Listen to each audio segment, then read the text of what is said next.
Ciao a tutti e benvenuti in questo mio nuovo video. Oggi ho deciso di parlarvi di una figura estremamente interessante, di un artista eccezionale le cui opere non si possono dimenticare facilmente.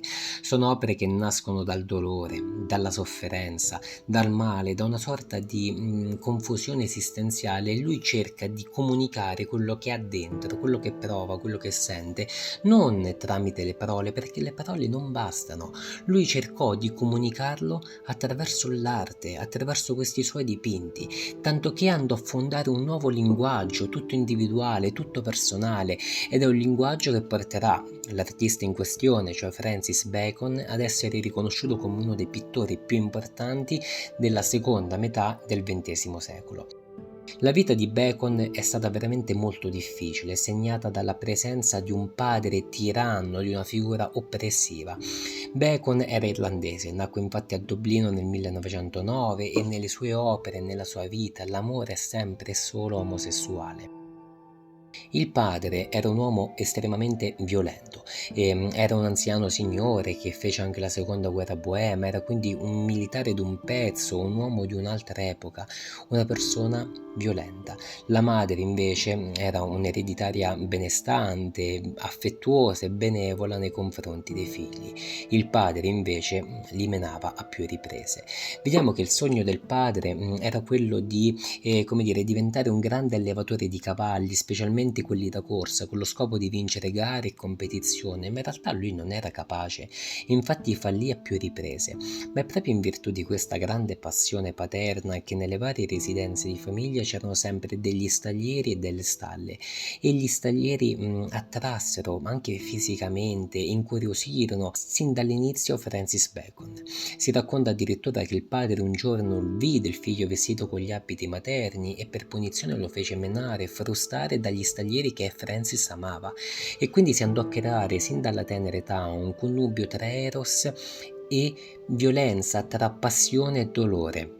Ma il padre era veramente percepito come una presenza opprimente, soffocante da tutti i figli, tanto che Francis sviluppò per via di questo stress provato, subito nel corso del tempo, e anche l'asma che gli causò sempre tanti fastidi nel corso della vita e gli impedirono anche di andare a scuola. Infatti lui si configurò e crebbe come un ragazzo complesso, solitario, non compreso assolutamente.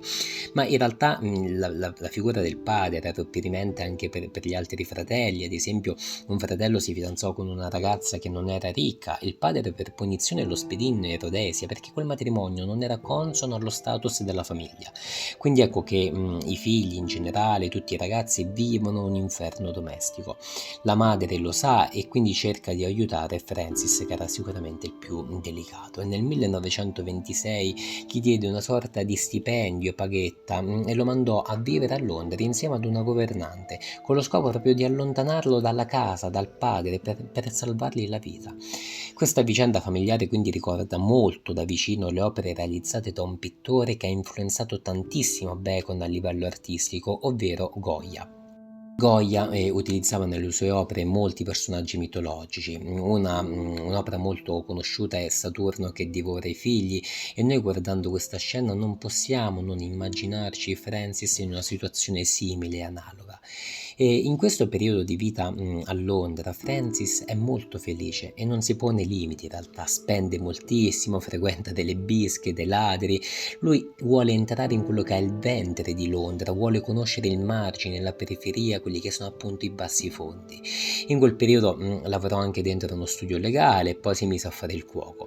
E sempre nel 1926 fece una serie di viaggi. Prima andò a Berlino, dove ebbe modo di vedere l'espressionismo tedesco e quindi la nuova oggettività. Lì entrò in contatto con il nipote di Freud, che era anche lui un pittore.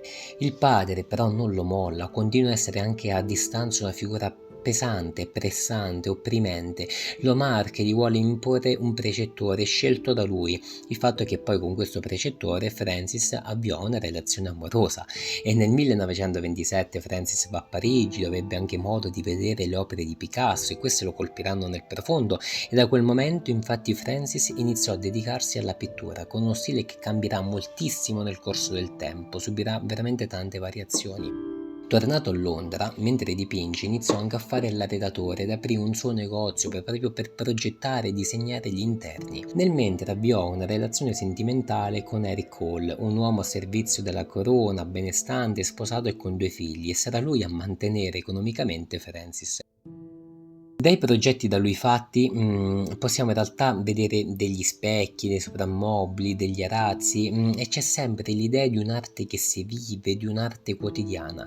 Guardando questi oggetti, osservando il suo studio, sembra quasi che questi oggetti fossero da lui amati e odiati al contempo. Sembra che il principio d'ordine e di progettualità fossero il preludio al totale disordine. Eppure le forme rimangono, ma queste vengono mostrate come se fossero andate a male. È come se l'idea del design entrasse dentro una macelleria. Bacon durante la prima guerra mondiale si sarebbe voluto arruolare, ma per via dell'asma non gli è permesso. Però la guerra porta all'epurazione e quindi lui distrugge le sue opere e ciò lo conduce ad una sorta di rinascita. E questo processo si può vedere nei 3 studi per figure ai piedi della crocifissione. Stile rivoluzionario grazie al quale viene notato da molti critici, da molti esperti, e quindi incomincia a farsi conoscere come pittore e viene visto letteralmente come il fondatore di un nuovo linguaggio. Ma la domanda emerge chiaramente guardando questi studi per le figure ai piedi della crocifissione, cioè ma che cosa stiamo guardando? Qual è il soggetto? Che cosa vediamo? Sono figure animali? Sono delle realtà antropomorfe? Sicuramente c'è crudeltà, c'è molta sofferenza. Le figure che fungono da soggetto si perdono, non sono chiare, ma lo sfondo invece è molto curato e guardando questo sfondo attentamente possiamo avere l'impressione di trovarci dentro il suo studio di arredamento devastato dal secondo conflitto mondiale, volendo, e quelle figure ambigue sembrano proprio poggiare su dei tappeti, su dei tavolini, come quelli che lui stesso progettava. Ma che cosa sono queste figure? Questa è un'altra domanda che ci sorge spontanea ed effettivamente dare una risposta precisa non è facile, ma sicuramente guardandole percepiamo la dimensione dell'indicibile, un indicibile che urla di sofferenza, è un indicibile completamente sfigurato. Queste forme a noi non ci danno alcuna risposta, sono forme di cui non sappiamo l'origine né tantomeno la fine, sono letteralmente l'ignoto rappresentato e questo ignoto è quello generato dalla guerra, dalla morte, così come dalla vita. Bacon inizia ad essere proprio riconosciuto come un grandissimo pittore e ha anche un grande successo in termini di vendite. Lui però amava il gioco d'azzardo, amava la roulette e come guadagnava qualcosina andava subito a Monte Carlo per giocare al casinò. E nel 1946 fece una delle opere che lo rese famoso e questa si chiama Il dipinto ed è veramente difficile da descrivere. Nel primo piano noi troviamo una testa senza testa, sostanzialmente c'è soltanto la bocca, non ci sono gli occhi e alla base sembra anche esserci una struttura, tipo quello con cui si gioca alle roulette. Ogni elemento prima di finire nel dipinto quindi passa in una sorta anche di macelleria, cioè il corpo è smembrato, è dilaniato, ci sono ossa, salsicce, carne e tutto quindi ci riconduce nuovamente alla sofferenza, alla violenza, così come anche il colore fa questo effetto. Lui qui quindi in maniera originale rappresenta il dolore più totale in tutte le sue forme. Bacon poi avrà anche una relazione con Lacey, che era un campione dell'aviazione, e con lui avrà una relazione erotica basata in realtà sul sadomasochismo. I due spesso si prendevano a pugni, tanto che Bacon rischiò anche di perdere un occhio. Vediamo qui un ritratto di Lacey, ma non viene rappresentato come pienamente umano, è una sorta più che altro di uomo scimmia. E vediamo anche una scena intima, ma non è una scena dolce, è una scena in cui lo zucchero si unisce al sangue, la violenza all'amore. Bacon si confrontò anche con la tradizione, infatti riprese il ritratto di Innocenzo X di Velázquez e ne realizzò un suo studio. L'immagine è simile ma allo stesso tempo cambia profondamente. Ora il soggetto è come se fosse seduto su una sedia elettrica e sullo sfondo c'è sempre la vetrina del suo negozio, distrutto e desertificato, ma ancora una volta ci ritroviamo alla struttura della roulette. Guardando questa immagine noi possiamo quasi sentire un urlo di dolore, di sofferenza. È una scena estremamente dolorosa e violenta. Bacon poi si fece fare una foto a petto nudo dentro una macelleria e da questa macelleria passano in realtà tutte le immagini prima di diventare arte, prima di essere trasposte sulla tela. Il suo è un realismo esistenziale È una realtà che viene presa dallo stomaco e buttata all'esterno. Il suo non è mai un realismo che vuole mandare un messaggio, è più che altro un realismo interiore e profondo. Con le sue opere cerca di comunicare qualcosa che con le parole non si riesce a dire e per questo fonda un nuovo linguaggio, completamente inedito, un linguaggio destinato ad avere successo, visto che nel 1985 lui venne riconosciuto come il più grande pittore vivente.